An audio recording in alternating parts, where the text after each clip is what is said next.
There are few artists or musicians who have stood as doggedly on the side of the oppressed as Roger Waters, the co-founder, bassist, singer, and songwriter for Pink Floyd. He has been an outspoken defender of Palestinian rights and critic of the apartheid state of Israel long before the genocide. He was one of the principal signers of an open letter called Artists Against Apartheid and supporter of the boycott, divestment, and sanctions movement, denouncing musicians who performed in Israel. He called out the fabrications disseminated by Israel that Hamas carried out systematic sexual assaults on October 7th. He attacked labor leader Keir Starmer for his backing of the genocide and headlined a concert for Palestine with Cat Stevens and the rapper Loki. He came to the defense of the British punk rap band Bob Vylan, who at this year's Glastonbury Festival led the chant of "Death, Death" to the IDF, referring to the Israeli Defense Force. After the British government banned Palestine Action, labeling it a terrorist group in the UK under the Terrorism Act of 2000, and then arresting 100 people for expressing their support for the group, Roger posted a video to X in which he praised Palestine Action as a, quote, great organization, noting they were nonviolent and, quote, absolutely not terrorists in any way. Membership in or public support for the group is now classified as a criminal offense and is punishable by up to 14 years in prison and or a fine. In the video, Roger can be seen making a sign from a piece of cardboard. This says Roger Waters supports Palestine Action. Parliament has been corrupted by agents of a genocidal foreign power. Stand up and be counted. It's now, the musician read. This is the moment. I am Spartacus. Israel and its Zionist allies have mounted vicious and sustained assaults against him, producing slanderous documentaries, engaging in a stream of defamatory attacks and character assassination, blocking publicity for his This Is Not a Drill concerts, pressuring music companies to cancel publishing agreements, forcing concert venues to blacklist him, even denying him hotel rooms while on tour. But Roger has never wavered. He helped launch the campaign called Countdown to Close Guantanamo. He stood fast with Julian Assange during his long persecution, once performing outside the UK Home Office, just miles from Belmarsh Prison, where Julian was incarcerated, singing Pink Floyd's iconic song, Wish You Were Here. The behavior of the British government towards Julian Assange is a disgrace, he said, a profanity on the very notion of human rights. It's no exaggeration to say that the treatment and persecution of Julian Assange is the way that dictatorships treat a political prisoner. He backed the attorney, Stephen Donziger, who won a $10 billion settlement against the oil giant Chevron on behalf of the indigenous peoples in Ecuador, whose land was poisoned and who suffered serious illnesses from toxins dumped by Chevron. Donziger endured a prolonged and savage campaign by Chevron that led to him being disbarred and placed under house arrest. Roger, who a year ago released the songs Resist This Genocide and Stand Up for Palestine, has launched a giant inflatable pig with Donald Trump's face on it at concerts in Mexico City, where Pink Floyd's The Wall is not an abstraction. He showed images of Trump dressed as a Nazi, and before the 300,000 fans in Mexico City flashed the words, Trump eres un pendejo, Trump is scum. He calls out Trump, along with Joe Biden, as war criminals. He endorsed Labor Party leader Jeremy Corbyn in 2019, calling him, quote, a beacon of hope. In short, his is an example of the moral life, which is always a life of confrontation. His courage is a reminder that standing against the forces of oppression comes with a cost. The global theatrical release of his new concert film, This Is Not a Drill, live from Prague, the movie, has just been released by Trafalgar Releasing and Sony Music Vision. Joining me to discuss our rapid descent into authoritarianism and the imperative of resistance is Roger Waters. And before I begin, I want to make it clear that I also stand with you, Roger, with Palestine action. And just in case MI5 gets a hold of this, that's Hedges, Hedges. Roger, let's talk about where we've ended up. This fear of a creeping fascism, authoritarianism, which you have called out for decades, has now come to fruition. Yeah, well, this morning I woke up and the first thing I read, I think it was in the FT, is that some NATO general this morning or yesterday stood up and said, we must prepare for a world war in 2027 because Russia is going to try and steamroll its way with armored divisions across Europe, and it won't stop until it reaches the English Channel. Why they would stop at the English Channel, God only knows. But this is what this bloke's saying. And so he's drumming up support for taxing all the people of Europe, which they're now talking about trying to raise 4 or 5% of GDP to spend on weapons. And they're talking about importing many more nuclear weapons and so on and so forth. And saying his great concern is that at the same moment that the Russians invade Paris or march into Paris, the Chinese will be invading Taiwan. So it's absolute baby talk, warmongering. But we shouldn't be surprised because they've been doing it ever since I was alive, practically. You know, we had 1 or 2 years after the Second World War, which I don't remember too well because I wasn't old enough to really be taking notice. But we did. We got a National Health Service and we sort of pretended that we were going to look after one another and that we weren't going to have any more wars. And look at us now. They're absolutely going gangbusters to make certain that war is permanent. Because that's how they make their living, and they're entirely happy about it. And if they have to starve babies in Gaza, so be it. They couldn't care less. They have no interest in human rights. This is what I always say when they say, well, what's the difference between like the bloke who owns the Four Seasons Hotel who won't let you stay in any of his hotels ever anywhere in the world again, and the difference is that I believe in human rights. It's very, very simple. My platform is tiny. It's the Universal Declaration of Human Rights from the 10th of December, 1948. I believe in it. I support it. They don't. They never have. You know, I live in America. In America, since 1776, they've been absolutely clear that they have no interest in human rights, freedom of speech, democracy, any of the things that they pretend to support. They don't. And we know it, but what can we do about it? All we can do is go on encouraging ordinary people all over the world, and there are billions of us, to stand shoulder to shoulder and resist them and say, no, you may want to devote your entire life to making Raytheon and Grumman and Palantir richer and keeping Jeff Bezos in, $50 million weddings. But I don't. I want to live in a world where my children can go to school and we can talk to one another and, maybe go for a swim in the river a weekend. That's the world that I want, where we look after one another and we look after the weakest amongst us and so on and so forth. So I am a socialist. Oh, God, no. Whoa, what could be? Oh, that's awful. You mean look after people? Instead of stealing from them and spending all the money on weapons so that we can kill people. Yeah, that's exactly what I mean. I know it's a bit long-winded, and I've spoken to Chris and I have had conversations before, and we're very similar. Both of us could go on forever. But well, as I come out of the church, how can I not be a socialist? Well, exactly. And I want to just on the point that you made.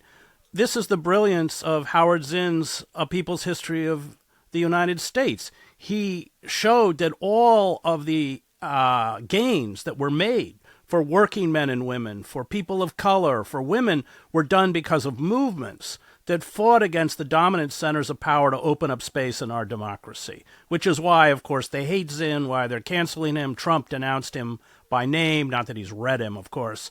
But this is the point that you're making, that it's only by essentially forming groups of solidarity like Palestine Resistance that we have any hope of pushing back against these forces. And then I also want to raise the great Francesca Albanese's report, her most recent report, which again buttresses the point that you just made, and that is that there are many corporations, Palantir and others, who of course, are making huge profits, not only off of war, but off the genocide. Yeah, this is true. Everything that you say is true.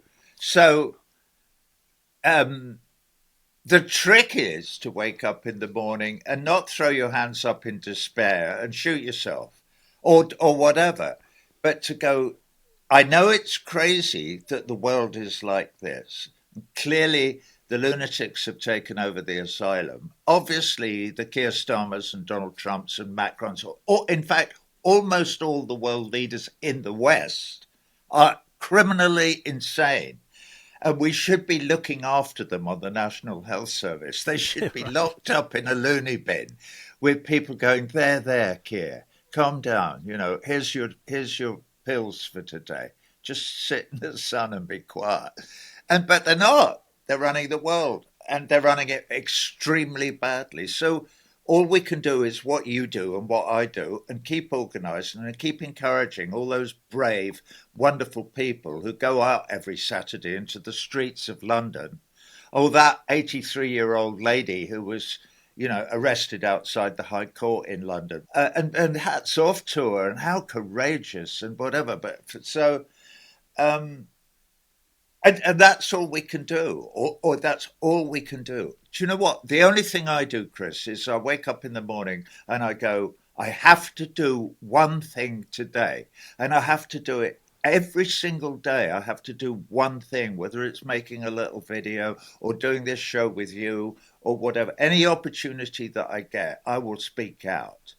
And I'm beginning to speak out a bit more about my industry and about, how they've tried to shut me up and still do. There's all kinds of stuff comes out all the time. At the moment, I'll tell you this now, because at the moment, I've been working on a new version of The Wall, a new theatrical version of The Wall. And have been in conversations with the Sphere in Vegas to put it on there. All right, but save me tickets. Okay, I will. I will. I promise to save you tickets. Okay, that's a promise. That's recorded, Roger. Yeah, except I don't think it's going to happen. Oh. Irving Azoff, who is a well-known Zionist and a big figure in the music industry, he's the manager of the pop group, the Eagles. And he's also, I think, an investor in the Sphere and very close to Jim, our friend Jim Dolan, who built the bloody thing. I'm pretty sure that they're going to go, oops, we've changed our mind. Don't want you. Their voice will be in their ear the whole time. You can't have Roger Waters. You can't encourage people to think that he has a voice or that he's got anything important to say. It doesn't matter that he wrote Dark Side of the Moon and The Wall and Another Brick in the Wall and all that, and Comfortably Numb and blah, blah, blah, and Wish You Were Here, and all those songs that our friend there with you has got on vinyl, handed down to her by her father. None of that matters, because he opposes the genocide. And he's very vocal about it. So he is not allowed a platform. So there we are. I'm not whining. I mean, I do understand. I understand that that's the case, though. And they will stop at nothing. Luckily, most of them have got IQs of about 30, like Greenblatt, for instance. Jonathan Greenblatt. He's such a fool. But there you go. But he's got a loud voice and quite a big following and lots of funding. I want to go back to the lyrics you wrote for Pink Floyd, which is how many decades ago, but they're so prescient. I mean, as to where we've ended up. Mm-hmm. Yeah, that is true. Um, I mean, I mentioned comfortably numb, and I'm not going to repeat I'm not going to spew the lyrics out now. I could, but yeah, it's like, because that's a conversation between a disaffected rock star who um, who is affected by the fame and fortune that he has stumbled upon through his chosen profession, and turns into a Nazi thug. And I play the Nazi thug in Yeah, the I know. piece. Luckily, he wakes up.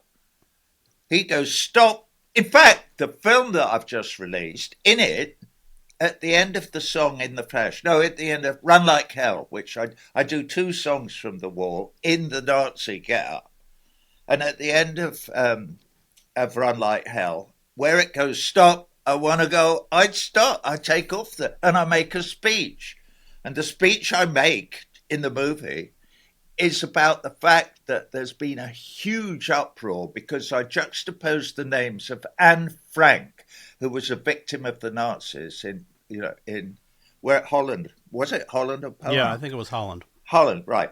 Um, in 1943 or 44, I juxtaposed her name with Shireen Abu Akleh, who was Yeah, murdered by the of Israelis a course. couple of years ago in Jenin, I believe, or on the outskirts of Jenin. And the Zionists went ape shit. How dare you desecrate Anne Frank's? Yeah, I also mentioned Sophie Scholl. Do you remember her? Yeah, The Germans killed her with the white rose. the They White Rose movement in Munich. In 1943, she was, along with her brother Hans and Christopher Probst. They were all killed. They were all guillotined. for let me For just interrupt for handing out leaflets. handing out leaflets. Exactly. Yeah, exactly. Well, Chris, you and I today, we're handing out I leaflets. know, This is what we're doing. but And thank goodness we are. the walls are closing in. I mean, we know where it's going. Yeah. I covered Pinochet's Chile. We know what ICE is going to become. Our version of the brown shirts. If anybody Yeah. thinks they're going to stop with undocumented migrants, and of course they're seizing people who have legal residence within the United States, students.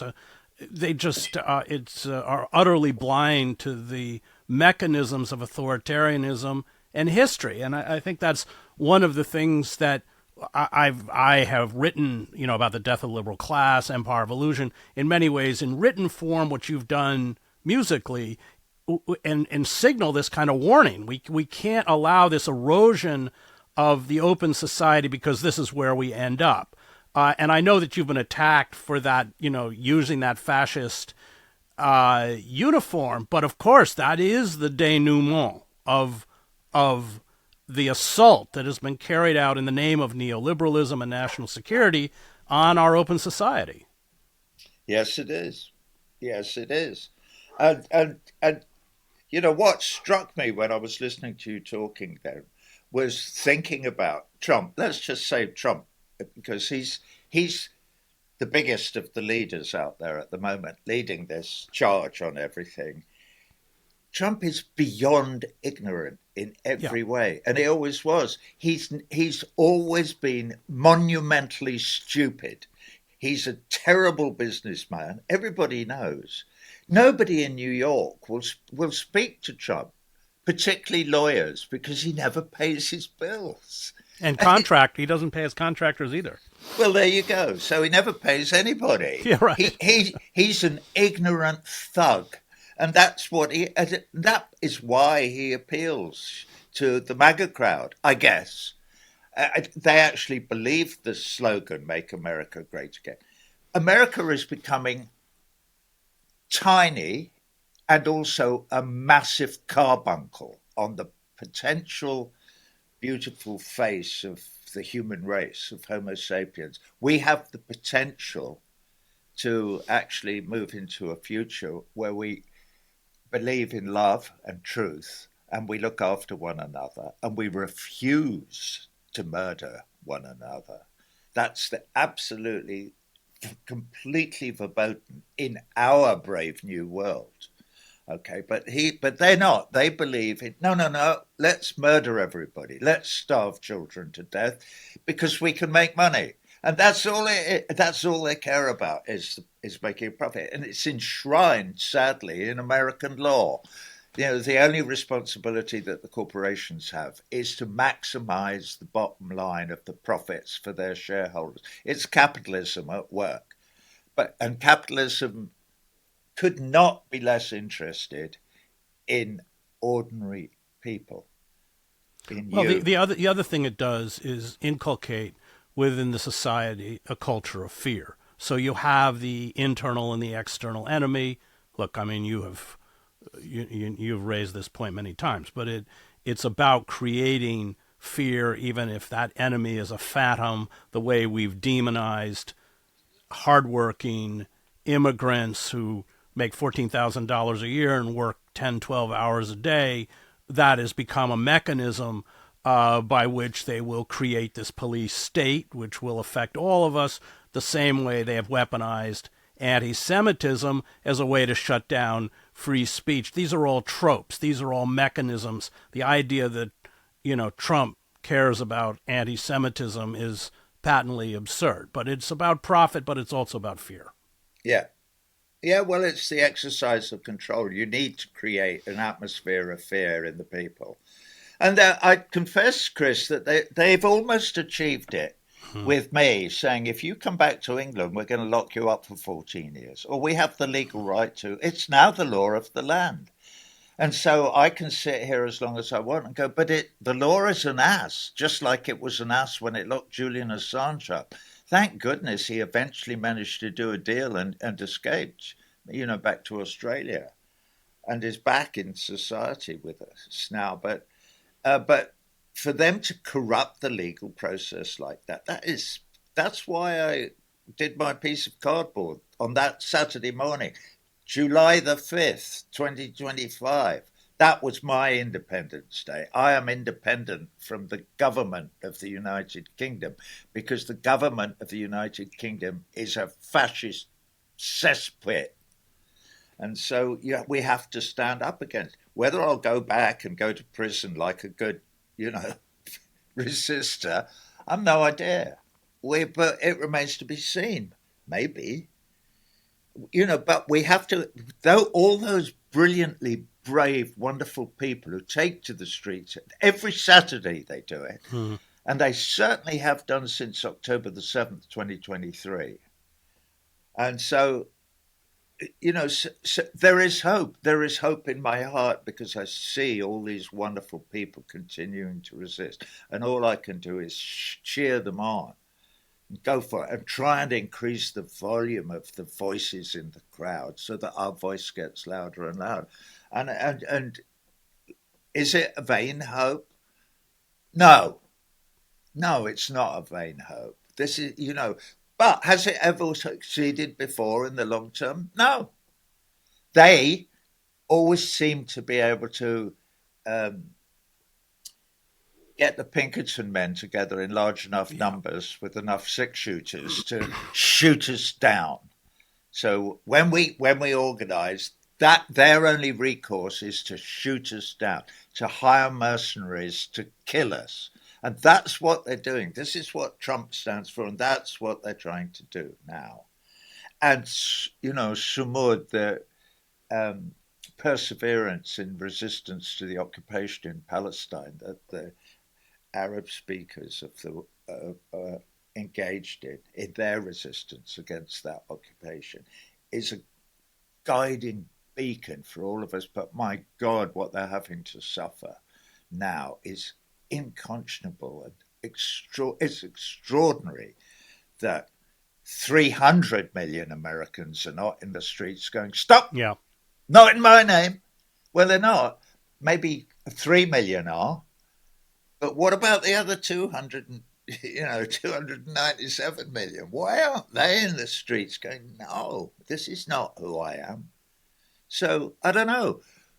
Let's see what happens today and tomorrow and the day after that, because none of this shit is going away in the near future. No, I want to ask about the fact that the genocide is in many ways a message by the global north to the global south, the genocide in Gaza. Whether you think, I think many people in the global south see it as such, with the breakdown of the climate and the flight of climate refugees. But this, of course, it rips off the veneer. It exposes what industrial nations like the United States or the UK are about. But to what extent is it a harbinger of a new world? Well, I don't know, but I do. I have said recently, or in the last few months, written articles where I talk about the genocide in Gaza being like Narcissus Pool, and that when we stare into it, we see our own reflection. And it's only really dawned on me that actually, when you look at what's gone on and the facts of it, this is just the advance of European white man hegemony and imperialism, and it never changed. And I'm surprised by it when I saw the whole of the European ruling class standing behind the United States in supporting this murdering of an entire indigenous people in what we call the Holy Land. I went, oh my God, nothing has changed since the 15th century. This all carries on from, the Spanish and the English in 1492, and there it was, Zion. They even called North America, the Brave New World, there was their Zion. So the idea that it's okay to murder indigenous people in order to steal everything that they've got and to take over territory is something that the imperialist mind of the white European can't seem to let go of. I thought we had. We were all told after the Second World War, no, that's all in the past. We're not doing that anymore. We never really said we're sorry that we killed 160 million Indian indigenous people or what, or that we ran a drug company, the East India Company, was selling drugs to the Chinese and making huge profits out of it, or that. We're not actually apologizing for that. What we are doing in supporting the genocide is saying, no, that is the model. That was the British Empire, and we believe in that model, and we'll kill everybody on earth except us if we have to. And the global south are going, I think they mean us. And they're right. They do mean. That's what they've been doing in the global south, whether it's the 1943 Bengal famine, whether it is the British Mau Mau rebellion, which has been completely covered up in British history. There's a very good book on it called Imperial Reckoning, whether that's the Spanish in the Americas, whether that's the Euro-Americans carrying out the genocide against Native Americans. Genocide is baked into our DNA. Yeah, sadly, you're right. I mean, one of the things that I'm doing at the moment, and it's sidelined completely, I am speaking up for Pedro Castillo, who was the duly elected president of Peru, and who's in prison because the ruling class didn't like it because he's indigenous. And the other is now there's massacres going on at the moment in Bolivia because the miners, indigenous people who in small cooperatives and family businesses have been doing all the mining, have been told, no, we're going to give all of that to an American corporation. You are done. Well, there's 300,000 of them, and they've gone, no, we're not. And they've brought Bolivia to Peru as well. Miners in Peru have sort of brought Peru to a standstill. No lorries are going in and out of Lima. Nobody knows about this because nobody reports it. But I talk to my friends in these South American countries, and I watch it very carefully because, as we know, like a huge country like Brazil, we saw in the last election, hangs on a knife edge between a Bolsonaro or a Lula da Silva. Yeah. And they are diametrically opposed in terms of their political philosophies. Lula is one of us, and Bolsonaro is one of them. So there is that. And weirdly enough, the propaganda machine is so powerful that a complete, utter arsehole like Bolsonaro can garnish votes from poor people just by doing what Trump does, pretending that he will represent their needs and their aspirations and their futures. And we all know that Trump couldn't give a fig for working people. He never has, and he never ever will. Well, it's exactly the same with Bolsonaro. But people get persuaded from the propaganda. It's why Rupert Murdoch is so important, and all of them in all of this. So we're watching that battle at the same time. Will they believe the lies that they're being told by MAGA and Bolsonaro, or will they look at things and go, hold on a minute, they're not. At least Lula was involved in labor unions before he became a political figure, and appears to have a heart and a soul. So let's keep voting in the Lulas.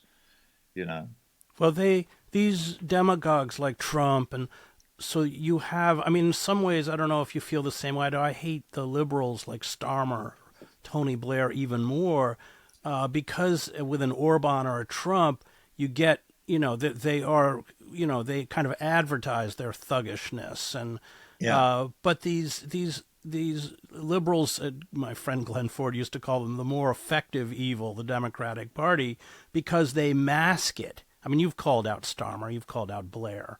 Yeah. They purport to defend these values that they betray. Yeah. Yeah, Blair, after Margaret Thatcher came in to destroy England, I don't know if you know what her popularity ratings were until the Malvinas, until the Falklands War. They were very low. 2%. Suddenly, she has a small war. Yeah, of course. Boom, she's a great heroine. She was a disgusting person. And she was not stupid like Trump. She actually got a perfectly decent 2-1 or something from a college in Oxford University, where you have to actually study something. You have to read books. You have to, you have to read books. So, and Blair was just the follower. Blair said, let's sell the Great Britain that was created by Anarian Bevan and Clement Attlee and and Wedgwood Ben and Michael Foot and some left-wing Labour politicians, and Jeremy Corbyn attempted to get back into that kind of trend. Excuse my French. We'll put that to one side and we'll just sell out to the American model. We'll sell out to the corporations. And John Pilger, our late great friend, great John, journalist. He made a wonderful movie about the National Health Service. And there's a scene in it where a lady who's been a nurse all her life and carried on trying to work in a hospital that was taken over by an American corporation. And she actually breaks, I'm nearly breaking down now. She breaks down in front of the camera saying, we realized that we weren't there to look after people. She said, I'd been looking after people in the National Health Service for 25 years. And suddenly it wasn't that. It was how much profit can we make out of each body? And if we can't make a profit out of them, kick them out the door. And that's the model. And we know that.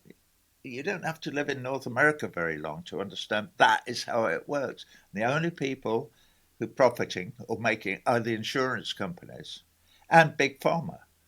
And the care of the patient is completely lost, except for the very, very wealthy. Well, and it's worse here in the United States, where you have private insurance, private. That's what I'm talking about. The United States. It's legally permissible to hold sick children hostage while their parents bankrupt and themselves trying to save their sons or daughters. That's the system we advocate. And of course, what they do is they starve the national health system. They're doing the same thing in Canada to break it, to destroy it. Yeah.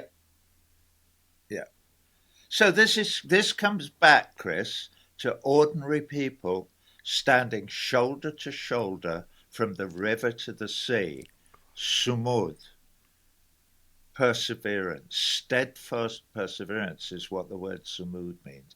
And that is what we have to show, but we have to make as much noise while showing it as possible to encourage the young, particularly. I always said that the Holy Land, the question of the Holy Land was the battle was going to be fought on the campuses of American university. Yeah. I was saying this 15, 20 years ago, okay, and it turns out that's correct. And look how Columbia University in New York City has capitulated completely, and is now they've moved now to accept the IHRA definition of anti-Semitism, which is insane and has been adopted by 35 state jurisdictions. That is now the official definition of anti-Semitism. Well, and I just want to interrupt you, Roger, because they've codified it to add examples, which in essence say that any criticism of the Israeli state is anti-Semitic. I was just at the Trenton State Capitol testifying against the adoption of the measure. The committee unanimously passed it for approval. It goes to the Senate. But immediately when I began, they muted my mic, and the Zionists jeered and shouted me down, along with Roz Stiegel, an Israeli genocide scholar. So there we were arguing that this measure would curb or shut down free speech, and we weren't allowed free speech, which gets into, kind of Alice in Wonderland world. But that's all of these creeping steps are very, very frightening. And Very. I think what's shocked me is the rapidity, how fast it's coming in the United States. Yeah. No, it is. Yeah, it's very rapid and it's very, very scary. People spit on me, and literally, and I go, "Wow, wow, why?" And they spitting on me because I believe in human rights. That's the only That's why you oppose the IHRA definition, because it doesn't believe in human rights. It believes in genocide. It says, yeah, Israel could commit genocide, and if you oppose it, that is anti-Semitic. That is a hate crime, Roger. Opposing the Israeli policy of genocide, that thing where they've got them now and they're funneling into them and pretending that they're going to give them food, and then they shoot them. They're shooting them. Yeah, well, it's just bait. They bait. It's to lure starving Palestinians to the south. They only give food at 4 hubs for an hour a day. It is highly inadequate. It's exactly what they did in the Warsaw Ghetto, where the Nazis starved the residents of the Warsaw Ghetto and then offered loaves of bread if you would get on the trains. That is exactly the same tactic. Yes, it is exactly the same tactic. So the big battle is in the hearts and minds of men. So we come back always to the propaganda battle. Is Rupert Murdoch going to win the battle, or are you and I going to win the battle? Because and what do we have on our side, Chris? We have love and truth on our side. Rupert Murdoch and Trump and Starmer and all they have on their side is greed and hatred and lies.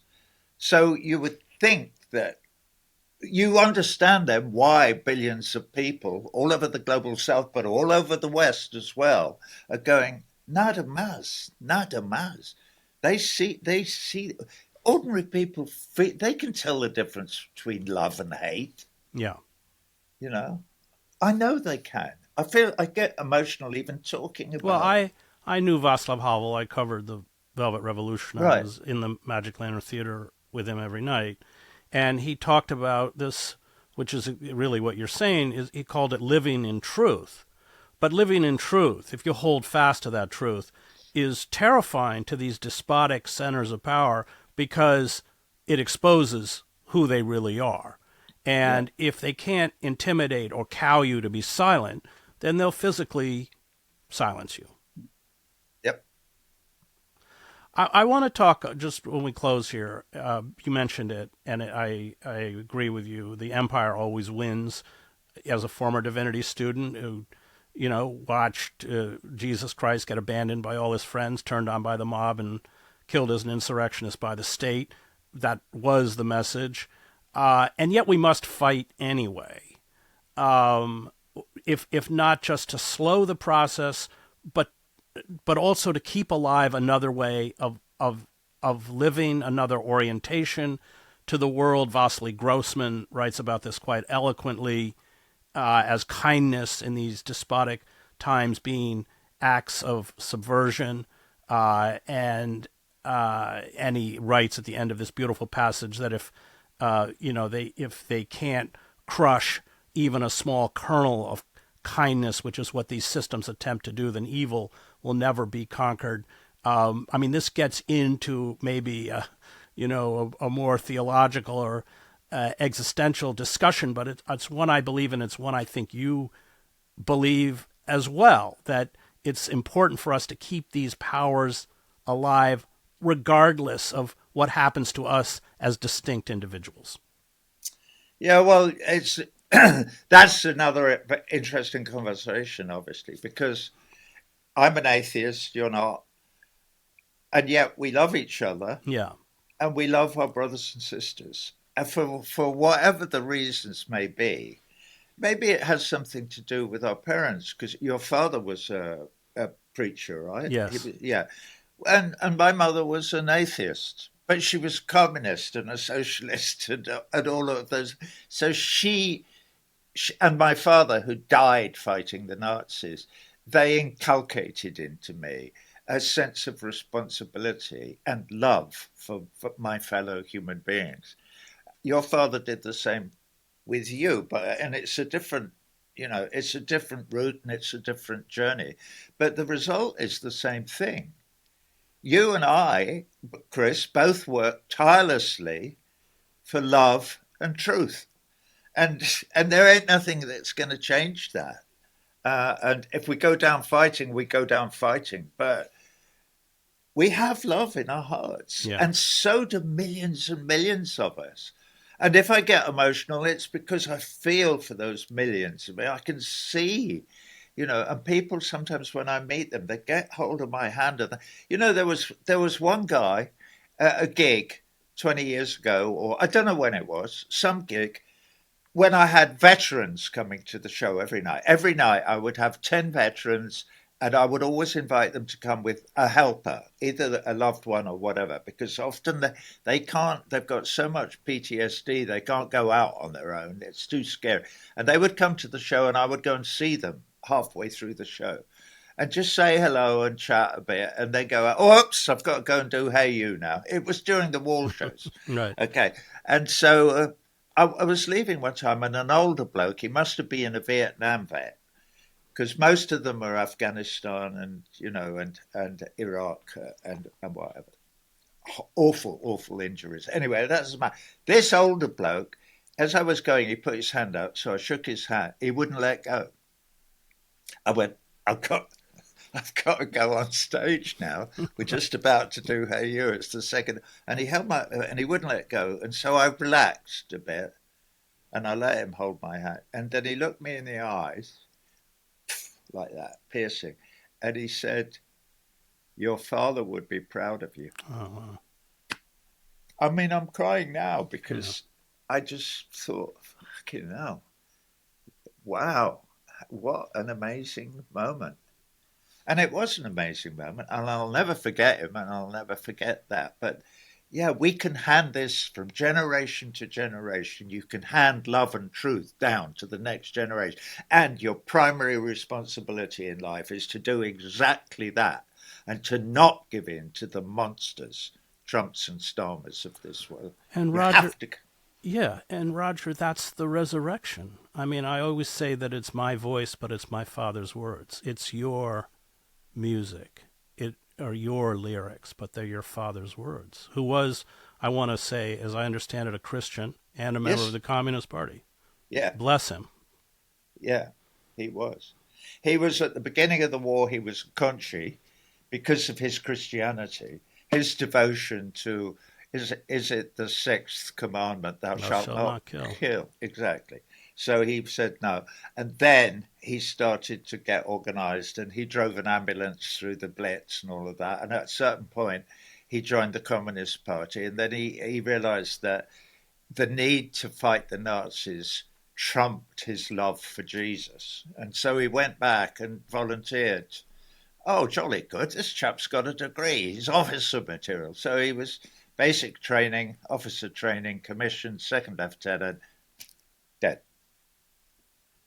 3 weeks later, he lasted about 3 weeks in Anzio. So it's not a burden, but it's you can't, if you're that man's son, you can't, I'll never get over the bravery of those, both the bravery of being a conscientious objector and then the bravery to give up your life. It's pretty, strong stuff. No wonder I've written some songs. He I think you were 5 months old when he died. Yeah, I was. Yeah. But look at the gift that he gave you. Yeah. And that's the gift my father gave me. Yeah. And I can never betray him. And you can never betray your father, which is mean they can't do anything to us. Yeah. This is true. All right. Bless you, Roger. Things could be worse. They can always be worse. They're probably going to get worse. They will get worse, but we will hold on to that. We will. To that truth and that love that we inherited. Great. That was the great Roger Waters. I want to thank Sophia, Max, Thomas, Victor, and Diego, who produced the show. You can find me at chrishedges.substack.com. Thanks, Chris.